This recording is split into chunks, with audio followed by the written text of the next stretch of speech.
El sistema nervioso, junto con el sistema endocrino, integra y controla las numerosas funciones que permiten que el animal regule su ambiente interno y reaccione a su ambiente externo o lo encare.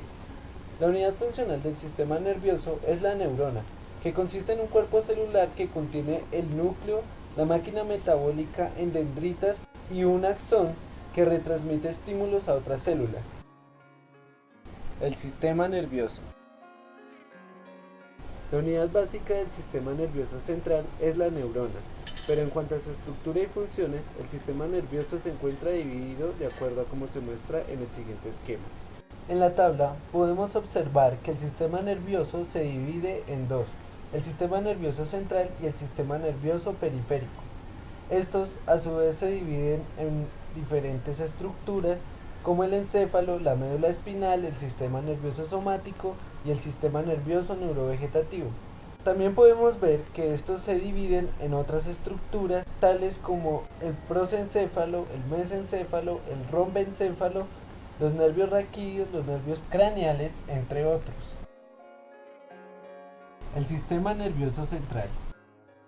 El sistema nervioso central está compuesto por el cerebro y la espina dorsal. Estas dos estructuras están recubiertas por duros huesos como el cráneo y los huesos de la columna vertebral. Además, el cerebro está recubierto por tres capas que se llaman meninges.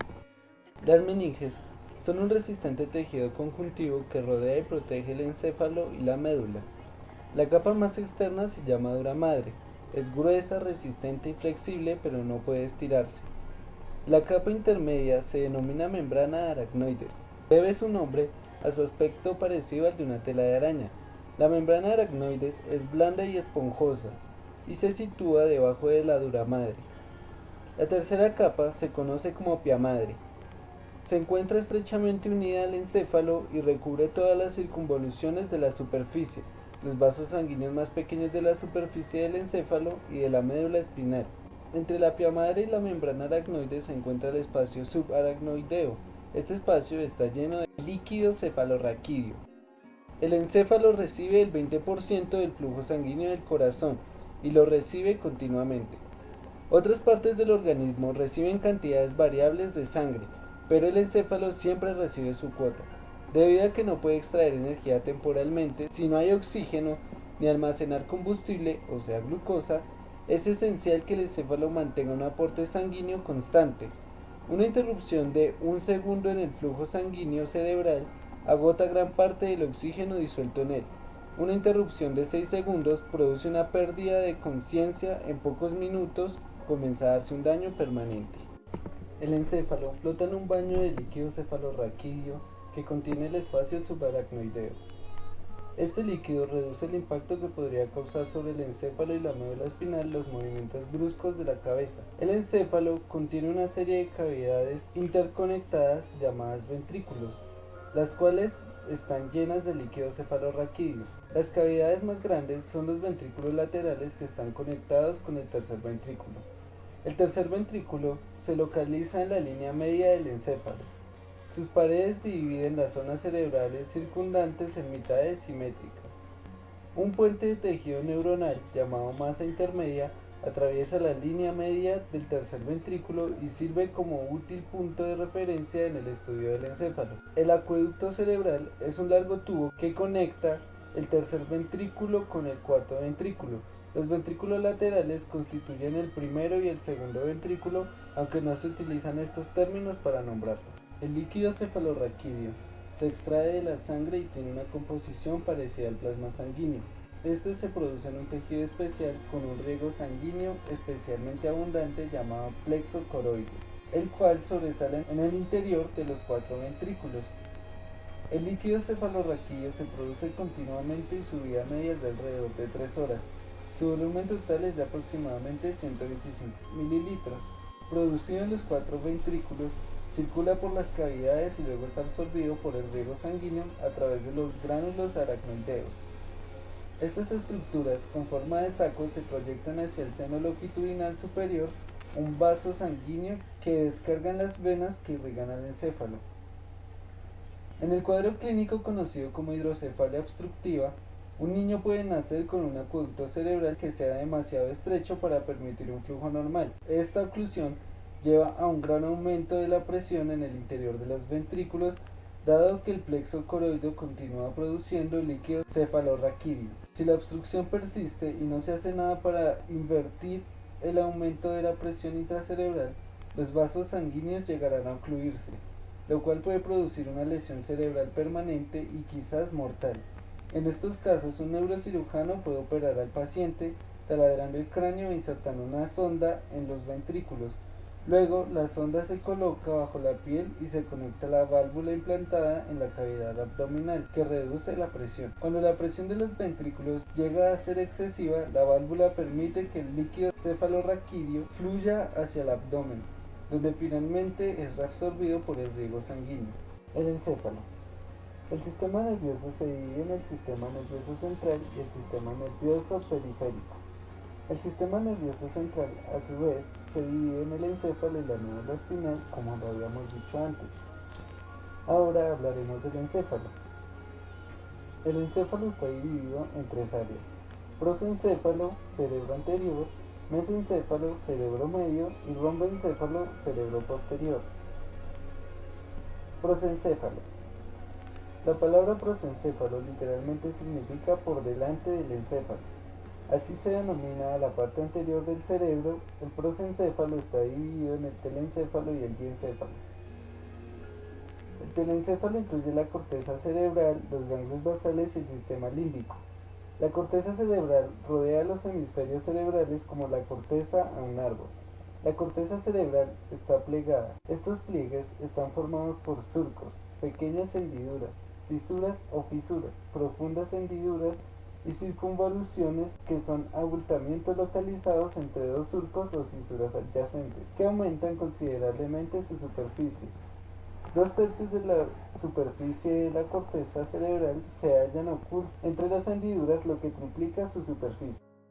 La corteza cerebral está formada por neurogliocitos y cuerpos celulares, dendritas y acciones de interconexión de las neuronas. Como los cuerpos celulares que predominan en la corteza le confieren un color marrón grisáceo a esta, se le denomina también sustancia gris. Debajo de la corteza cerebral existen millones de axones que conectan las neuronas corticales con las localizadas en otras partes del encéfalo.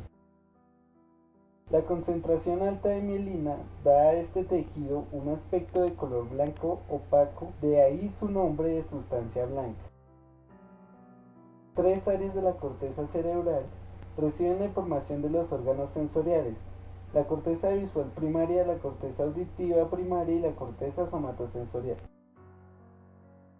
La corteza visual primaria, que recibe la información visual, se localiza en la parte posterior del encéfalo, en la superficie interna de los hemisferios cerebrales, principalmente en los bordes superior e inferior de la cisura calcarina. La corteza auditiva primaria, que recibe información auditiva, se localiza en la superficie inferior de una profunda cisura de la cara lateral del encéfalo. Cisura lateral. La corteza somatosensorial primaria es una franja vertical localizada en una zona inmediatamente caudal al surco central. Diferentes regiones de la corteza somatosensorial primaria reciben información de diferentes regiones del cuerpo. La base de la corteza somatosensorial y la región de la corteza insular, oculta tras los lóbulos frontal y temporal, reciben información relacionada con el gusto.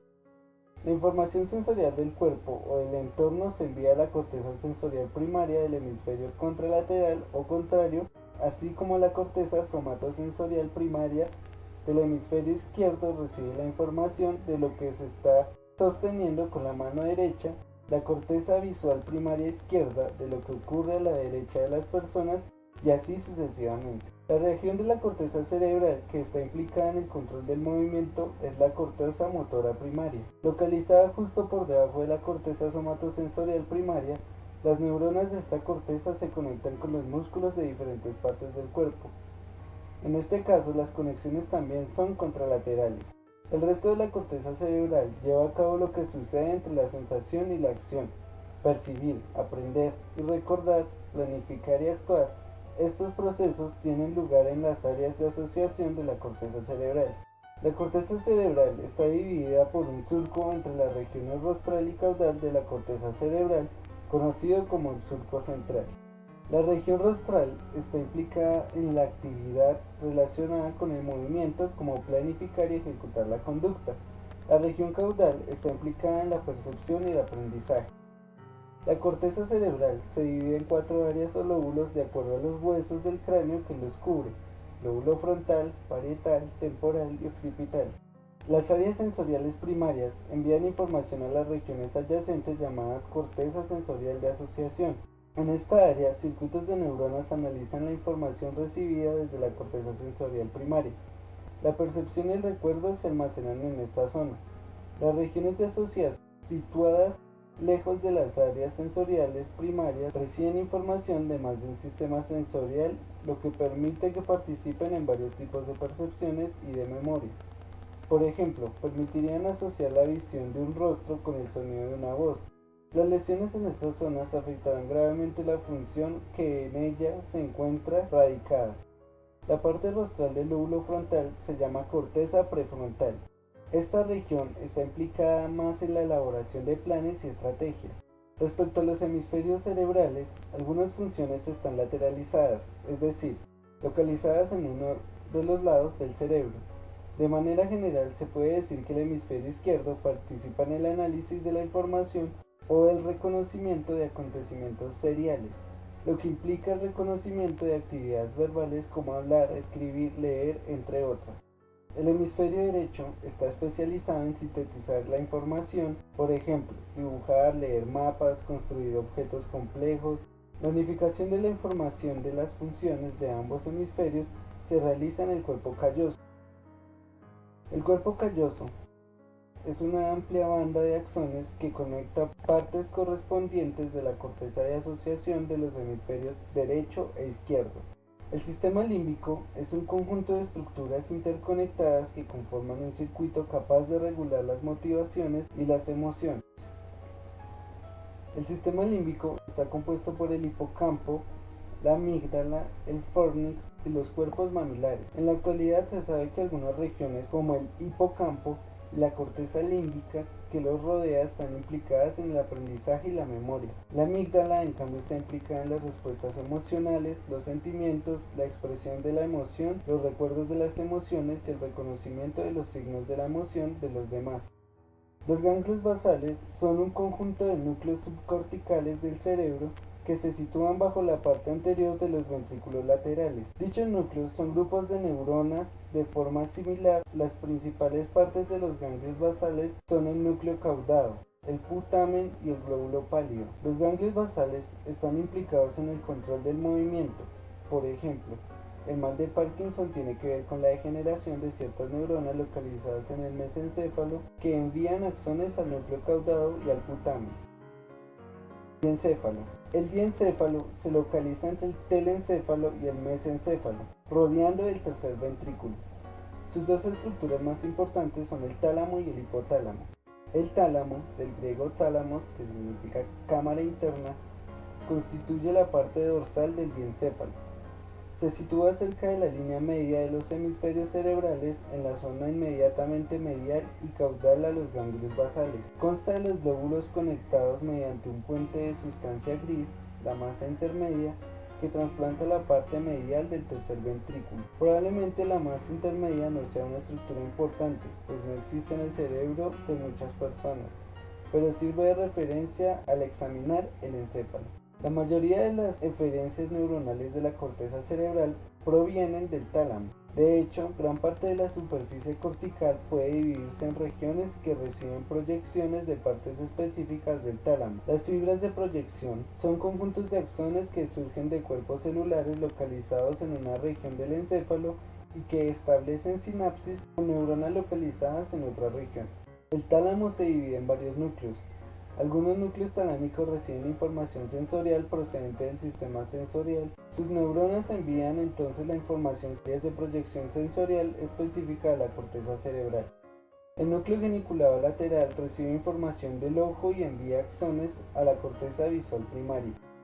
El núcleo geniculado medial recibe información del oído interno y envía axones a la corteza auditiva primaria. Otros núcleos talámicos proyectan a regiones específicas de la corteza cerebral, pero no actúan como lugar de relevo de la información sensorial primaria. El núcleo ventrolateral recibe información del cerebro y la proyecta hacia la corteza motora primaria. Varios núcleos participan en el control del nivel de activación de la corteza cerebral. Para cumplir esta tarea, dichos núcleos envían amplias proyecciones a todas las regiones corticales. El sistema nervioso neurovegetativo o sistema nervioso autónomo se ocupa de regular la musculatura lisa, el músculo liso cardíaco y glándulas. La musculatura lisa se halla en la piel, asociada con los folículos pilosos, en los vasos sanguíneos, en los ojos, controlando el tamaño de la pupila y la acomodación del cristalino, y en las paredes y esfínteres del intestino, la vesícula biliar y la vesícula urinaria. Así pues, la función principal del sistema nervioso neurovegetativo es regular los procesos neurovegetativos del cuerpo. El sistema nervioso autónomo consta de dos sistemas anatómicamente independientes, la división simpática y la división parasimpática. Con escasas excepciones, los organismos del cuerpo son inervados por las dos subdivisiones y cada una de ellas provoca un efecto diferente. Por ejemplo, la división simpática acelera la frecuencia cardíaca, mientras que la división parasimpática la hace más lenta. La división sináptica del sistema nervioso autónomo está principalmente implicada en actividades relacionadas con el gasto de las reservas de energía almacenadas en el cuerpo. Por ejemplo, cuando un organismo tiene una emoción intensa, el sistema nervioso simpático aumenta el flujo sanguíneo a los músculos esqueléticos, estimula la secreción de adrenalina, lo que produce un incremento en la frecuencia cardíaca y la elevación del nivel de azúcar en la sangre, y causa piloerección. Los cuerpos celulares de las neuronas motoras simpáticas se localizan en la sustancia gris de las regiones torácicas y lumbar de la médula espinal. De ahí que el sistema simpático también se llame sistema torácico lumbar. Las fibras de estas neuronas salen por las raíces ventrales tras unirse a los nervios raquídeos. Las fibras se ramifican y luego ingresan en los ganglios simpáticos. Cada ganglio simpático está conectado a los ganglios adyacentes que están encima y debajo, formando así la cadena de ganglios simpáticos. Los axones que salen de la médula espinal por la raíz ventral pertenecen a las neuronas preganglionares. Los axones preganglionares de las fibras simpáticas penetran en los ganglios de la cadena simpática. La mayor parte de los axones establecen sinapsis allí, pero otros atraviesan estos ganglios y bajan hasta uno de los ganglios simpáticos que se encuentran distribuidos entre los órganos internos. Las neuronas con las que establecen sinapsis se llaman postganglionares. Estas envían axones a los órganos sobre los que actúan, también conocidos como órganos diana, tales como los intestinos, el estómago, los riñones o las glándulas sudoríparas. El sistema simpático controla un grupo de células localizadas en el centro de la glándula suprarrenal. Esta se parece mucho a un ganglio simpático. La inervan los axones preganglionares y sus células secretoras son muy similares a las neuronas simpáticas postganglionares. Estas células segregan adrenalina y noradrenalina al ser estimuladas. Dichas hormonas refuerzan los efectos neuronales de la actividad simpática. Por ejemplo, aumentan el flujo sanguíneo de los músculos y hacen que los nutrientes almacenados se descompongan en glucosa en el interior de las células musculares y esqueléticas, aumentando así en ellas la energía de la que pueden disponer. Los botones terminales de los axones preganglionares simpáticos segregan acetilcolina. Los botones terminales que existen en los órganos de actuación pertenecientes a los axones postganglionares segregan otro neurotransmisor, noradrenalina. La división parasimpática del sistema nervioso autónomo mantiene procesos relacionados con el aumento del suministro al cuerpo de la energía almacenada. Estos procesos incluyen salivación, motilidad gástrica e intestinal, secreción de jugos digestivos y aumento del aporte sanguíneo al sistema gastrointestinal. Los cuerpos que dan origen a los axones del sistema nervioso parasimpático se localizan en dos regiones: los núcleos de algunos nervios craneales, especialmente el nervio vago y el asta lateral de la sustancia gris en la región sacra de la médula espinal. Por eso, a la división parasimpática del sistema nervioso autónomo a menudo se le llama cráneo sacral. Los ganglios parasimpáticos se hallan en las proximidades de los órganos sobre los que actúan. Las fibras postganglionares son por tanto relativamente cortas. Los botones terminales de las neuronas del sistema nervioso parasimpático, tanto las preganglionares como las postganglionares, segregan acetilcolina.